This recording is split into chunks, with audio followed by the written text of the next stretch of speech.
कि भारत की न्याय पद्धति का नाश हो जाएगा तो भारतीय समाज टूट जाएगा। ऐसे ही मैकॉले एक बात और कहता था। मैकॉले की लिखी हुई एक चिट्ठी है मेरे पास, उसकी फोटोकॉपी। लंदन में एक लाइब्रेरी है, उसका नाम है इंडिया ऑफिस लाइब्रेरी।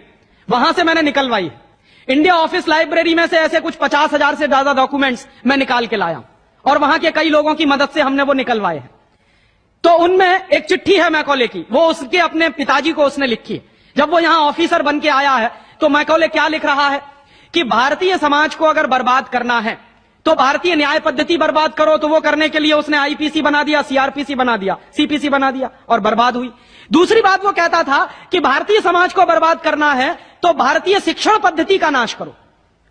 तो मैकॉले कहा करता था कि जो भारतीय शिक्षण पद्धति है, वो खुद मानता था इस बात को, यह दुनिया की सबसे ज्यादा विकसित और सबसे अच्छी पद्धति। क्या होता था, यहां गुरुकुल चलते थे, गुरुकुलों में विद्यार्थी पढ़ते थे और विद्यार्थी 20 साल तक, 25 साल तक ब्रह्मचर्य का पालन करते हुए शिक्षा ग्रहण करते थे, संस्कार मिलते थे और वो संस्कार लेकर समाज में जाते थे। उन्हीं संस्कारों से संस्कृति बनती थी और वही संस्कृति भारतीय संस्कृति कहलाती थी।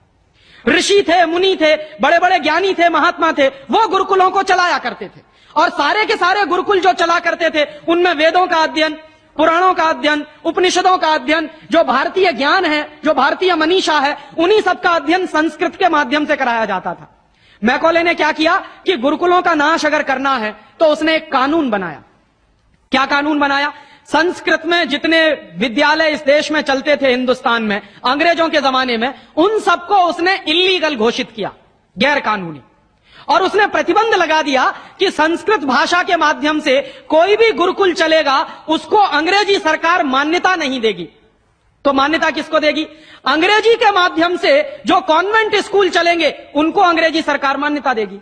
और उसके लिए बाकायदा उसने कानून बनाया। उस कानून का नाम है इंडियन एजुकेशन एक्ट। और यह इंडियन एजुकेशन एक्ट लागू हुआ 1858 में, आज से लगभग 140 साल पहले। तो 140 साल पहले जो कानून लागू हुआ था अंग्रेजों के जमाने में, वही कानून आज भी चल रहा है। उस कानून के आधार पर मैकॉले ने क्या किया? संस्कृत के माध्यम से चलने वाले गुरुकुलों को बर्बाद कर दिया, कानून बना के उनको बंद करा दिया। जो उनमें अध्यापक होते थे, गुरु होते थे, उनको मार पीट कर अंग्रेजी सरकार जेल में बंद करती थी। जो विद्यार्थी अध्ययन के लिए जाते थे उनको रोक दिया जाता था, उनका अध्ययन ना होने पाए उसके लिए समस्याएं खड़ी की जाती थी। और दूसरी तरफ कॉन्वेंट स्कूल चालू कर दिए और उसमें अंग्रेजी के माध्यम से शिक्षण देना शुरू किया। एक दिन उसने अपने बाप को चिट्ठी लिखी और इस चिट्ठी में उसने ये लिखा कि मैंने हिंदुस्तान में एक ऐसी शिक्षण पद्धति पैदा कर दी है जिसमें अगर हिंदुस्तानी विद्यार्थी पढ़ेंगे तो पढ़कर निकलने के बाद वो शरीर से हिंदुस्तानी होंगे, दिमाग से सब अंग्रेज हो जाएंगे।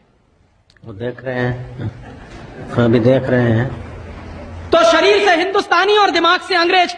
तो मैकॉले दूसरी बात लिख रहा है उस चिट्ठी में कि जब वो शरीर से हिंदुस्तानी और दिमाग से अंग्रेज हो जाएंगे तो अंग्रेजों के हिसाब से सारे काम करेंगे।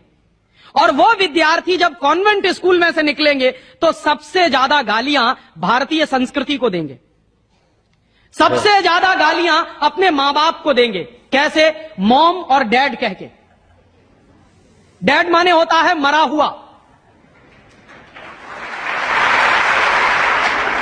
और मम्मी माने होता है शव।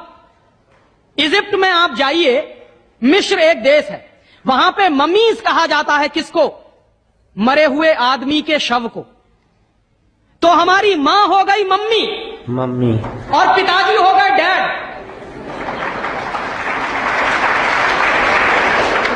आया कहां से ये? मैकॉले ने डाल दिया हमारे दिमाग में।